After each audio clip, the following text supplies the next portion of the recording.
பிரியமாயிருப்பவரே ஸ்தோத்திரம் என்று இந்த புதிய நாளிலே நாம் தொடங்குவோம்.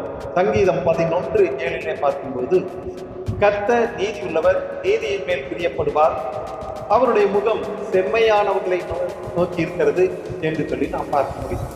கர்த்தருடைய பிள்ளைகள் சில சமயங்களில் தாழ்த்தப்படுவது போல தெரியும். நீதிமான்கள் சமூகத்தில் ஏழைகளாகவும் சாதாரண ஜனங்களாகவும் இருக்கலாம். ஆனாலும் கர்த்தர் நீதிமான்கள் மேல் பிரியமாயிருக்கிறார். அவர்களை தம்முடைய சொந்த ஜனமாக அங்கீகரிக்கிறார். அவர்களுக்கு தம்முடைய கிருபைகளையும் ஸ்லாகியத்தையும் ஆசீர்வாதத்தையும் கொடுக்கிறார்.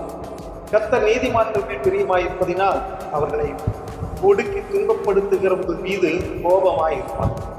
கர்த்தருடைய பிள்ளைகளை தொடுகிறவன் அவருடைய கண்மணிகளை தொடுகிறார் என்று வேதம் கூறுகிறது. கர்த்தர் தம்முடையவர்களை பாதுகாக்கிறார். கர்த்தருடைய முகம் செம்மையானவர்களை இருக்கிறது.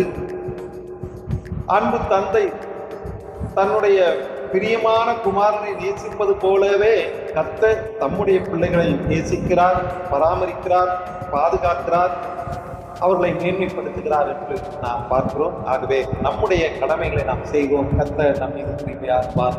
ஆமென்.